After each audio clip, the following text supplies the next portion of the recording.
Samuel Deal with Mountain Gospel Radio here with Isaac from the Inspirations. It's good to see you, meet you, and looking forward to hearing you guys tonight. Thanks for having me. So, the Inspirations have been a classic gospel group for decades now. Although some personnel changes have happened over the last few years, how long has this current Inspirations quartet been traveling together? Well, some of the guys that I sing with have been here quite a while before I ever came along. But I was hired 3 years ago, and that kind of topped off this lineup of the group. So 3 years. Okay. And what part do you sing? I sing the tenor. Okay. Yeah. All right. Mountain Gospel has been proclaiming the good news of Jesus for 75 years now through music and programs. Obviously, a lot of highs and lows come with that. What are some of the highs and lows that you've seen from ministry and traveling? Well, I think one of the biggest lows that you can experience in this field is just being tired.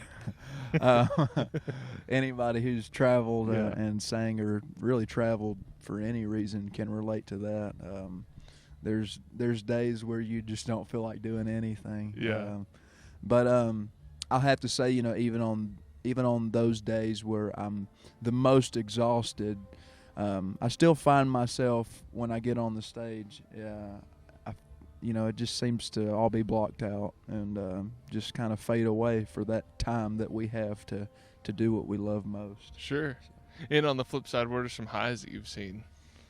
Just the ability to be able to do what we love to do more than anything. I mean, and I also think about this often. You think about, there's a lot of people who would do anything to be able to have the platform that we have to be able to share the gospel. So an opportunity to be able to share this message with so many people, have this platform to use for God's glory is such a blessing that, a lot of people just don't have. Sure. And that's one of my favorite things about it. And I have to say one other really high about this job is the people. Sure. Getting to go into so many people's homes and eat these home-cooked meals and fellowship with people. It's made what we do so much easier. Yeah. The relationships with the people and their loyalty and their friendship. Sure. What are some ways that you as a group promote the camaraderie of the group? Well, we when we're on the road, we try to always be doing something. All of us love history, and so we try to take as many historical stops as we can. Okay. Like just last week, we went to Monticello. Okay. To see Thomas Jefferson's place, and but we do stuff like that all the time. If you just, I've kind of come to find if you just ride around doing nothing every day when you're on the road, it gets really boring really quick. Oh, so yeah. we always try to keep it interesting. Find something to do. That's awesome. Music is such a work from the heart, I'm sure, as you know. When you really want to reach the hearts of the people that you're singing to, what's the go-to song for the Inspirations? I would have to say, well, a couple. I don't know if I could limit it to one. Sure. The Inspirations have, the group's been singing for 60 years now, and there's so many different songs that we probably get asked to sing every single concert. Sure. I'd have to say one, in particular, I Have Not Forgotten. Okay. And that's just a song that any Christian can relate to if you've truly been born again, saved. That's something you never forget. Yeah. And but there are times I think in every Christian's life where you kind of you don't forget it, but you kind of put it on the back burner. You become complacent, and that's a song that can really reel people in, thinking about their salvation. And then as of late, in the last year, we came out with a new song called I Have God to Thank for Everything. Okay. And that's another song every Christian should be able to relate to that message. Yeah. I have God to thank for everything. Absolutely. What's your personal favorite song to sing with the group? I don't know if I have a favorite song to sing with the group, honestly. I grew up loving the Inspirations, dreaming and praying to sing with the group since I was 6 years old. So almost every song I sing, I love to sing. Yeah, and sure. I could never limit it to one. Well, that's a perfect lead into my next question. What's it like singing with the Inspirations, who have such a rich history and heritage?